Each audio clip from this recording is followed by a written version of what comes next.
Alhamdulillah Rabbil Alamin, wa salatu wa salam à Rasulullah Karim. Chers auditeurs, chers téléspectateurs, assalamu alaikum.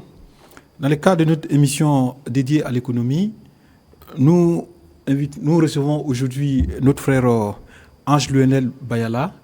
Avec lui, nous allons décrypter deux points majeurs, la question de la croissance et la question du développement. Donc, M. Bayala est un frère économiste et agent public. Mais je crois que ce soir, il est là en tant qu'économiste agricole qui va nous décrypter ces deux thématiques dont nous avons choisi de parler. Assalamu alaikum, frère. Wa alaikum salam wa rahmatullah. Déjà, quand on dit économiste agricole, ça renvoie à quoi? Une question introductive qui n'a rien à voir, bien évidemment, avec le thème. Parce que, bon, nous, on entend généralement économiste. On ne savait pas qu'il fallait spécifier souvent économiste agricole. Okay. Est-ce que vous pouvez nous dire moi aussi ce concept-là? Bien entendu. Donc, A'udhu billahi minash shaitanir rajim, bismillahir rahmanir rahim. Alhamdulillahi rabbil alamin, thumma salatu wa salam ala rasulillah. Ok, déjà merci pour l'opportunité que vous me ferez de m'exprimer ici. Donc, pour répondre à votre question, simplement quand on dit économiste ou économie agricole, c'est simplement une branche de l'économie. Okay. C'est une branche de l'économie qui s'intéresse en fait aux questions agricoles, sur comment créer de la richesse dans le domaine agricole, comment assurer la production, le fonctionnement des marchés agricoles, ainsi de suite. En fait, pour faire simple, c'est dire que c'est le principe de l'économie appliqué en fait à l'agriculture. Voilà. Ah, d'accord. Ah, c'est très bien noté. Dieu voulant, certainement que nous vous aurons encore sur ce plateau pour parler de beaucoup de points, d'un certain nombre de points qui est en lien avec le concept que vous venez de développer. Mais pour aujourd'hui, Inch'Allah, on va parler de la question de la croissance et du développement. C'est deux concepts que nous utilisons beaucoup.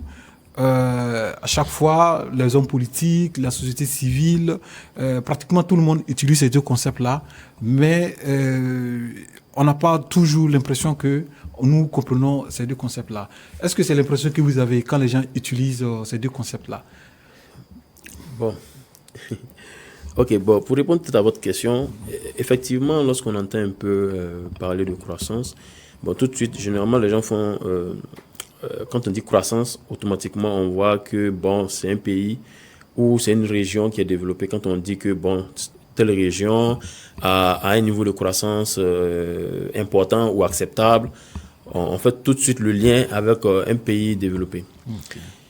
Mais ce qu'il faut dire, c'est que la croissance n'est pas forcément synonyme de développement. D'accord. Voilà. Alors, je vois que vous rentrez déjà dans le fond du sujet, ce qui est déjà très intéressant. Mais pour permettre à tout le monde de mieux comprendre, est-ce que déjà on peut donner certaines définitions de ces deux concepts-là? Voilà, la croissance, ensuite le développement, et ensuite on va voir le lien qu'il y a entre ces deux concepts-là. Oui, tout à fait. La croissance économique, en fait, c'est l'augmentation soutenue, si vous voulez, l'augmentation soutenue de la richesse. Dans un espace, ça peut être un pays ou une région, une sous-région, disons. Voilà. Donc, on entend souvent, j'allais dire, des politiques dont l'objectif vise en fait à atteindre un taux de croissance à 2 chiffres. Ouais. Voilà. Et donc, un taux de croissance à 2 chiffres, c'est dire que, en fait, ce qu'on vise, c'est d'augmenter la richesse du pays à un taux de croissance de 2 chiffres, de au moins 10%. Ah, quand il dit 2 chiffres, c'est 10%. C'est pas 0,5. Hein? Non, non. Non, c'est dire qu'en fait, on a une ambition en fait, d'augmentation rapide en fait, de la richesse du pays. Et quand je dis richesse du pays ou de la région, en fait, je fais référence en fait, à la production des biens et des services. Okay. Voilà. Donc, la croissance, c'est que on a une augmentation de la production d'une période à une autre et de façon soutenue. Okay. Donc, ce n'est pas que cette année, on a une bonne croissance, l'année prochaine, on souffre un peu. Non. En fait, sur une bonne période, au moins à moyen terme, on peut avoir un taux de croissance qui est assez acceptable. Voilà. Par contre, le développement, en fait, c'est un peu plus large que ça. C'est une question, j'allais dire, beaucoup plus complexe et multidimensionnelle aussi. Mais en fait, à la fin, ce qui est recherché à travers le développement, c'est le bien-être.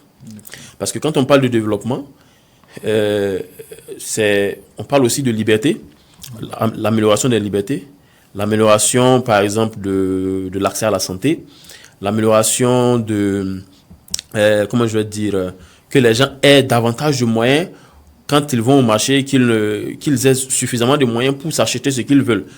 Voilà. Donc, le développement, en fait, englobe plusieurs choses qui ne sont pas seulement du fait, n'est-ce pas, de la production, voilà, ou de tout ce qui est lié, j'allais dire, tout ce qui rentre en lien dans la croissance. Parce que quand on parle de croissance, j'ai dit que c'est l'augmentation soutenue de la richesse. Mais cette richesse est mesurée, en fait, par la croissance du PIB. Alors que le PIB, c'est, j'allais dire, c'est la somme, en fait, de toutes les valeurs ajoutées, ou du moins, c'est la somme de toutes les richesses. PIB, c'est le produit intérieur brut. D'accord. Voilà. Donc, c'est la somme de toutes les richesses qu'on va créer. Je prends un exemple. Vous avez une entreprise agricole, disons, une entreprise de transformation, par exemple, Oui. donc, qui produit de la tomate, ou du moins qui produit de la pâte de tomate, à base de tomates fraîches. Alors, cette entreprise a besoin de facteurs de production. Donc, le travail, la matière première, ainsi de suite, pour pouvoir assurer la transformation. Donc, une fois que tout ce processus est respecté ou est mis en œuvre, l'entreprise va sortir des boîtes de tomates qu'elle va mettre sur le marché. Et à la fin de l'année, par exemple, on dira que l'entreprise a fait un chiffre d'affaires, par exemple, de 100 milliards. À partir de ce chiffre d'affaires de 100 milliards, l'entreprise va déduire toutes ses charges. Voilà. Ce qu'elle a eu à dépenser. Ce qu'elle a dépensé, en fait, pour pouvoir produire cette boîte de tomates. D'accord. Et donc, quand elle fait tout ça, elle va aussi payer ses impôts, en tout cas ce qu'elle doit à l'État. Et à la fin, l'entreprise aura un montant qu'on va appeler, j'allais dire, le bénéfice net. D'accord. Voilà. Et ce bénéfice net sera comptabilisé comme étant la valeur ajoutée de cette entreprise. Voilà, la valeur ajoutée de cette entreprise. Okay. Et donc, c'est la somme de toutes ces valeurs ajoutées qui va faire le PIB. D'accord. C'est la somme de toutes ces valeurs ajoutées, ou du moins la somme des valeurs ajoutées de toutes ces entreprises qui vont composer l'économie du pays en question, ou de la région en question, qui va faire le PIB. Mais il n'y a pas que les entreprises. D'accord. Il y a aussi les services publics, il y a les associations. Voilà, il y a tous ceux-là qui, en fait, interviennent dans la production de biens. Voilà, de biens et de services. Mais une économie, en fait, dans un contexte comme le nôtre, il y a ce qu'on appelle le secteur informel. Est-ce que les acteurs aussi du secteur informel aussi, les richesses qu'ils produisent, sont comptabilisées dans le PIB tel que vous avez expliqué? Bon, là, c'est un peu l'une des limites, j'allais dire, de cet indicateur, okay. Parce que c'est un indicateur. Donc, il ne prend pas en compte, en fait, j'allais dire la production du secteur informel. Ah. Il ne prend pas non plus en compte ce qui n'est pas marchand. C'est-à-dire? C'est-à-dire un bien qui n'est pas monnayable, qu'on ne peut pas échanger avec. Voilà. On ne tient pas compte de cela dans le calcul, en fait, du PIB. Voilà. J'ai évoqué un peu cette question du secteur informel parce qu'il y a je pense, des activités économiques, mais qui, j'ai l'impression qu'ils ne sont pas, en fait, reconnus puisqu'ils ne sont pas inscrits au niveau peut-être de la chambre qu'on appelle des industries, etc., etc. Est-ce que bon, je me dis que ça va être quand même difficile de le prendre en compte parce que ne sont pas, parce que la traçabilité ne permet pas, voilà, de voir ce que ces entreprises qui sont dans le secteur informel ont produit. C'est ça. Non, je pense que normalement il y a des alternatives pour pouvoir en fait comptabiliser en fait toutes ces productions au niveau du secteur informel. Mais je pense que depuis un certain temps, pour parler du Burkina, l'État du Burkina Faso dans une dynamique quand même de pouvoir intégrer en fait tous ces acteurs-là. D'accord. Voilà, dans, j'allais dire, enfin de pouvoir en fait leur donner une certaine visibilité. Ou en tout cas de pouvoir les prendre en compte lorsqu'on essaie quand même de sortir les indicateurs. Voilà. Si vous avez vu, je pense que récemment il y a l'INSD qui a fait une sortie. Exactement. Pour recenser en fait les entreprises. Voilà, donc je pense que, bon, ils n'ont pas seulement limité aux grandes entreprises en griffe. Exactement. Donc, ils essaient en fait de ratisser un peu l'âge. Voilà, donc je pense qu'il y a quand même des efforts qui sont faits dans le sens de, en fait, de les prendre en compte. Alors, donc, tenant compte des explications que vous venez de nous donner, donc on peut dire qu'il y a une différence entre la croissance et le développement. Bon, je ne dirais pas une différence, mais la croissance fait partie du développement. D'accord. La croissance est une composante du développement. J'ai dit que le développement, c'est un concept assez large. Voilà, dans lequel il y a beaucoup de choses qui rentrent en ligne de compte. Exactement. Voilà. Et donc, si vous voulez, le développement, du moins la croissance, vise en fait à créer la richesse, à créer les ressources dont l'État a besoin pour assurer le développement. Et le développement s'assure que les ressources qui ont été créées par la croissance vont être utilisées pour assurer le développement. Je m'explique. Lorsqu'on dit que un pays donné a fait un taux de croissance de 10%, c'est-à-dire que d'une période A à une période B, nous sommes passés, par exemple, de 100 milliards à 110 milliards. Donc, ça veut dire qu'on a produit 10 milliards supplémentaires de richesse. Exactement. Ces 10 milliards supplémentaires de richesse, l'État ou le gouvernement va s'assurer que cela va rentrer en fait dans le processus de développement en réalisant des infrastructures sociales de base, les hôpitaux, les centres de santé, améliorer le système d'adduction d'eau potable, améliorer l'accès à l'électricité, améliorer même les institutions. Parce que quand on parle de développement, on ne peut même pas parler de développement sans parler d'institutions beaucoup plus crédibles, beaucoup plus performantes. Voilà. Donc, ces ressources supplémentaires qui ont été créées, l'État va s'assurer que ça rentre en fait dans le processus de développement. Parce que si aujourd'hui vous avez... C'est un peu comme si je prends à l'échelle d'un ménage. Un ménage... Un ménage, c'est quoi? C'est une famille ou... Oui, un ménage, oui, pour faire simple, on va dire que c'est une famille. Ok, d'accord. Donc, la famille en question a un point donné à 100 000 francs de revenus. Donc, avec ces 100 000 francs de revenus, elle finance en fait des postes de dépenses. Et elle est à un certain niveau. Lorsque, à une autre période, son revenu augmente, elle va chercher à améliorer son niveau de vie. Si par exemple, avec les 100 000 francs qu'on avait, on ne mangeait qu'une seule fois par jour, maintenant, quand on a 150 000, on va essayer en fait de manger 2 fois par jour, en espérant que les 150 000 francs nous permettent en fait de manger. Voilà, c'est un peu cela. Ça veut dire que c'est le développement, c'est une dynamique. Voilà, une amélioration des conditions de vie. Exactement. Donc, cette ressource supplémentaire qui est venue s'ajouter à la ressource initiale va nous permettre en fait d'améliorer le niveau de vie. C'est pour ça que je dis que la croissance est une composante, n'est-ce pas, du développement. Parce que les ressources qu'on génère à partir de la croissance, on va utiliser ces ressources-là pour pouvoir financer notre développement. D'accord. Donc, si je vous suis bien, il y a une sorte d'influence entre les deux concepts. C'est-à-dire que si il y a une bonne croissance, nécessairement, cela va contribuer à un bon développement. Je ne sais pas si je peux caricaturer comme ça. Théoriquement. En principe, en principe, si on a un bon niveau de croissance, on devrait avoir un niveau amélioré de financement des postes de financement en fait comment on dit ça là, de la dynamique de développement. Voilà. Nous sommes au Burkina Faso. Nous sommes un pays qui a un niveau de vie,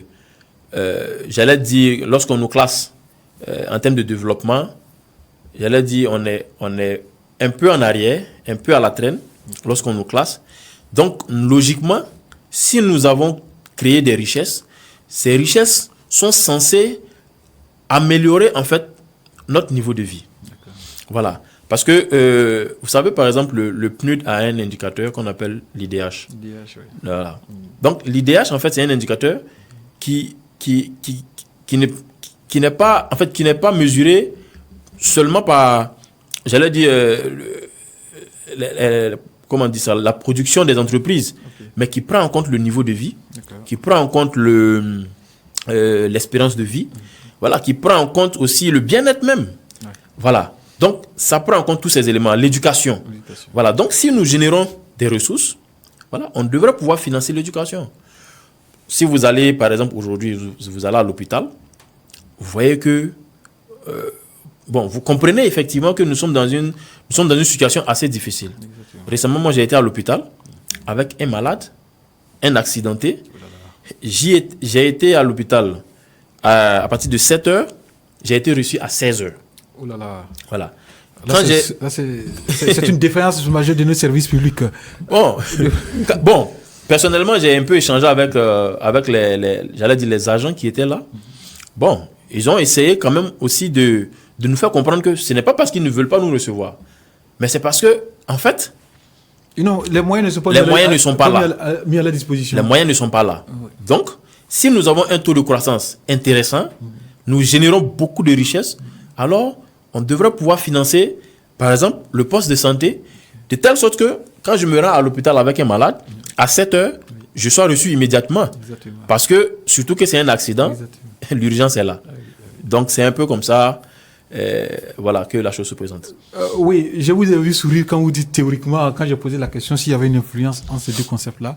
Donc, apparemment, vous voulez dire quelque part, la réalité n'est pas ce que est développé dans les théories. Est-ce que je vous suis dans votre pensée, dans votre développement? Bon. Est-ce que, oui, en tant qu'économiste, je sais que vous êtes aussi un universitaire, donc vous avez forcément un regard critique sur ces deux concepts-là, en se fondant bien sûr sur la pratique. Okay. Est-ce qu'on peut dire la croissance et le développement qui devraient assurer le mieux-être des populations à la base n'ont pas tenu les promesses? Parce que, excusez-moi, parce que je crois sous certains régimes, on entendait chaque fois devant l'hémicycle que oui, on a une croissance à 2 chiffres. Ça, c'est vraiment une phrase que les politiciens aiment répéter à profusion. Sauf que le panier de la ménagère, on ne voit rien en termes d'amélioration. Ok. Bon, pour répondre à votre question, j'ai dit tantôt que la richesse créée, la croissance crée la richesse. Oui. Et le développement doit s'assurer que cette richesse-là permet en fait aux citoyens d'améliorer leurs conditions de vie. D'accord. Donc, logiquement, c'est vrai. J'ai dit théoriquement parce que pour beaucoup de pays, notamment en Afrique, nous avons des chiffres sur la croissance assez intéressants. Mais avant même peut-être de questionner les statistiques de nos pays, il faut d'abord questionner les citoyens. D'accord. Parce que lorsqu'on dit qu'il y a la croissance, mais que les citoyens se plaignent qu'ils n'arrivent pas à joindre les deux bouts, ouais. Voilà, et que certains peut-être n'arrivent pas à manger 3 fois par jour, et que peut-être certains n'ont pas la capacité de se soigner, n'ont pas la capacité de payer les ordonnances. Ce qui est fréquent d'ailleurs. Ce qui est fréquent. N'ont pas la possibilité toujours de payer les factures d'eau et d'électricité. Exactement. On se pose alors la question, si tant est que on a généré de la croissance, et même de la croissance à 2 chiffres, comment se fait-il que les citoyens n'arrivent pas justement à pouvoir satisfaire en fait leurs besoins? Exactement. Comment est-ce qu'ils n'arrivent pas à réaliser en fait un bien-être? Voilà. Et alors, le problème se trouve en fait au niveau, n'est-ce pas, des inégalités. Parce que d'abord, c'est aussi lorsqu'on utilise le PIB pour mesurer la richesse, c'est aussi l'une de ses limites. Le PIB ne tient pas compte des inégalités. Vous savez que lorsque on prend un individu, je prends par exemple, je ne sais pas moi, une entreprise peut-être très en vue, Ebomaf par exemple, qui génère peut-être à lui tout seul plusieurs milliards en termes de richesse créée. Le PIB ne va pas nous dire que c'est la richesse créée par une seule entreprise. Le PIB va nous dire que c'est la richesse créée par tous les Burkinabés. Okay. Est-ce qu'on se comprend? Oui, oui. Par exemple, on dit qu'on a créé 100 milliards de richesses. Et dans ces 100 milliards de richesses, une seule entreprise ou quelques entreprises ont créé à elles seules 80 milliards. Vous voyez. Donc là, déjà, il y a eu une inégalité à ce niveau. Mais quand je parle d'inégalité, cela ne veut pas dire que la faute revient à ces entreprises. Non, elles sont dans leur rôle. Ces entreprises jouent leur rôle. Maintenant, lorsque cette richesse est créée, c'est aux décideurs de s'assurer que cette richesse est correctement redistribuée aux autres composantes de la nation. Donc il y a un aspect politique où en fait les décideurs de trouver des mécanismes qui vont permettre à tout le monde de jouir de cette richesse créée là. Exactement. Il faut que le décideur prenne j'ai pas envie de dire des décisions, mais c'est ça. Des mesures. Voilà, le décideur en fait doit s'assurer que cette richesse créée par ces entreprises, n'est-ce pas, va effectivement pour soutenir aussi ceux qui sont dans d'autres secteurs. Voilà. Notamment le secteur informel dont vous avez parlé tantôt. Okay. Voilà. Aussi l'agriculture. Voilà. Cela, en fait, parce que lorsque vous prenez j'allais dire la création de la richesse, il y a deux sources, principalement. Il y a d'autres sources qu'on peut citer, mais principalement, il y a deux sources. La première des sources, c'est les facteurs de production. Donc, le capital et le travail. Donc, l'emploi. D'accord. Et aussi le progrès technologique ou le progrès technique. Voilà. Maintenant, vous avez des secteurs qui sont des secteurs où on demande beaucoup d'argent pour assurer la production. On va dire des secteurs à haute intensité capitalistique. Donc, des entreprises qui nécessitent beaucoup d'argent pour mettre en place des machines compliquées, ainsi de suite. Et aussi, il y a des secteurs, qui sont des secteurs où c'est plus la main-d'œuvre, notamment le secteur rural, du moins le secteur agricole. Quand on prend le secteur agricole, c'est plus de main-d'œuvre. Vous voyez, d'ailleurs, aujourd'hui, on parle de 74% de la population active qui est dans le secteur agricole. Vous voyez. Donc, c'est aussi aux décideurs de regarder, pour créer la richesse, quel est le secteur qui doit être mis en avant. Parce que si c'est les secteurs où on a besoin de beaucoup d'argent, qui sont les précurseurs, qui sont les plus grands créateurs de richesses, alors on ne doit pas s'étonner que quand ils créent les richesses, cela leur revient.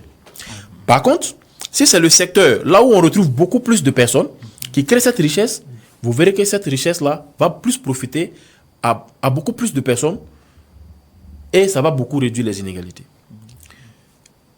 Un de nos enseignants disait comme ça, pour bien comprendre la question d'inégalité et de croissance.